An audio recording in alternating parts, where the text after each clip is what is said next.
जय माता दी दोस्तों, आप सभी का दिन शुभ और मंगलमय हो। माता रानी की कृपा आप सभी भक्तों पर बनी रहे। आइए सुनते हैं दुर्गा सप्तशती का 12वां अध्याय। इसमें वर्णन किया गया है देवी चरित्रों के पाठ का महात्म्य।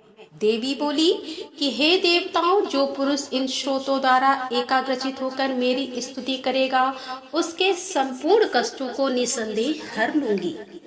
मधुकैटभ के नाश, महिषासुर के वध और शुंभ तथा निशुंभ के वध की जो मनुष्य कथा कहेंगे, मेरे महात्म्य को अष्टमी, चतुर्दशी व नवमी के दिन एकाग्रचित होकर भक्ति पूर्वक सुनेंगे, उनको कभी कोई पाप ना रहेगा। पाप से उत्पन्न हुई विपत्ति भी उनको ना सताएगी, उनके घर में दरिद्रता ना होगी और ना उनको प्रियजनों का विछोह होगा। उनको किसी प्रकार का भय ना होगा। इसीलिए प्रत्येक मनुष्य को भक्ति पूर्वक मेरे इस कल्याणकारक महात्म्य को सदा पढ़ना और सुनना चाहिए। मेरा यह महात्म्य महामारी से उत्पन्न हुए संपूर्ण उपद्रवों को एवं 3 प्रकार के उत्पातों को शांत कर देता है। जिस घर व मंदिर में या जिस स्थान पर मेरा यह श्रोत विधि पूर्वक पढ़ा जाता है, उस स्थान का मैं कभी भी त्याग नहीं करती और वहाँ सदा ही मेरा निवास रहता है। बलिदान, पूजा, होम तथा महोत्सवों में मेरा यह चरित्र उच्चारण करना तथा सुनना चाहिए। ऐसा हवन या पूजन मनुष्य जानकर या बिना जाने करे, मैं उसे तुरंत ग्रहण कर लेती हूँ।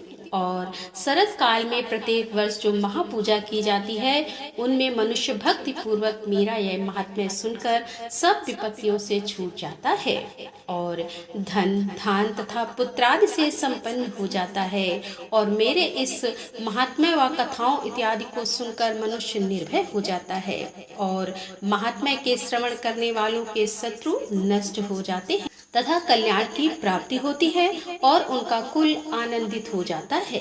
सब कष्ट शांत हो जाते हैं तथा भयंकर स्वप्न दिखाई देना तथा घरेलू दुख इत्यादि सब मिट जाते हैं। बाल ग्रहों में ग्रसित बालकों के लिए यह मेरा महात्म्य परम शांति देने वाला है। मनुष्यों में फूट पड़ने पर यह भली भांति मित्रता करवाने वाला है। मेरा यह महात्म्य मनुष्यों को मेरी जैसी सामर्थ्य की प्राप्ति कराने वाला है। पुष्प, अर्घ, धूप, गंध, दीपक इत्यादि सामग्रियों द्वारा पूजन करने से, ब्राह्मण को भोजन करा के, हवन करके, प्रतिदिन अभिषेक करके, नाना प्रकार के भोगों को अर्पण करके और प्रत्येक वर्ष दान इत्यादि करके जो मेरी आराधना की जाती है और उससे मैं जैसे प्रसन्न हो जाती हूँ, वैसे प्रसन्न मैं इस चरित्र के सुनने से हो जाती हूँ। यह महात्म्य श्रवण करने पर पापों को हर लेता है तथा आरोग्य प्रदान करता है। मेरे प्रादुर्भाव का कीर्तन दुष्ट प्राणियों में रक्षा करने वाला है, युद्ध में दुष्ट दैत्यों का संहार करने वाला है। इसके सुनने से मनुष्य को शत्रुओं का भय नहीं रहता।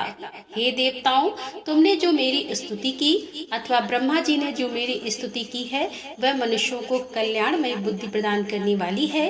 मन में सूने मार्ग में अथवा दावा नल से घिर जाने पर, वन में चोरी से घिरा हुआ या शत्रुओं द्वारा पकड़ा हुआ, जंगल में सिंहों से, व्याघ्रों से या जंगली हाथियों द्वारा पीछा किया हुआ, राजा के क्रोध हो जाने पर, मारे जाने के भय से, समुद्र में नाव के डगमगाने पर, भयंकर युद्ध में फंसा होने पर, किसी भी प्रकार की पीड़ा से पीड़ित, घोर बाधाओं से दुखी हुआ मनुष्य मेरे इस चरित्र को स्मरण करने से संकट से मुक्त हो जाता है। मेरे प्रभाव से सिंह, चोर या शत्रु इत्यादि दूर भाग जाते हैं और पास नहीं आते। महर्षि ने कहा कि प्रचंड पराक्रम वाली भगवती चंडिका यूं कहने के पश्चात सब देवताओं को देखते ही देखते अंतर्ध्यान हो गई और संपूर्ण देवता अपने शत्रुओं के मारे जाने पर पहले की तरह यज्ञ भाग का उपभोग करने लगे और उनको अपने अधिकार फिर से प्राप्त हो गए तथा युद्ध में देवताओं के शत्रु शुंभ व निशुंभ के देवी के हाथों मारे जाने बाकी बचे हुए राक्षस पाताल को चले गए।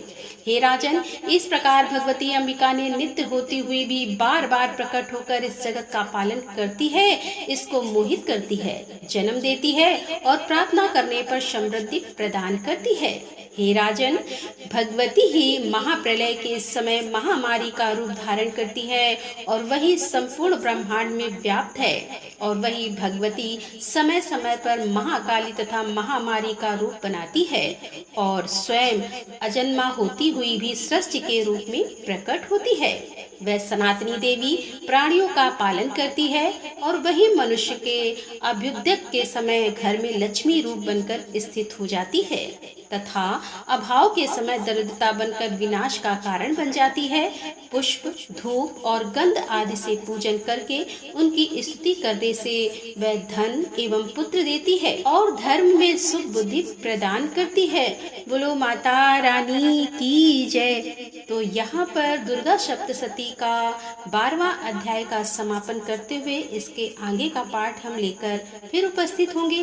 तब तक के लिए राधे राधे, जय श्री कृष्णा, हर हर महादेव, जय माता।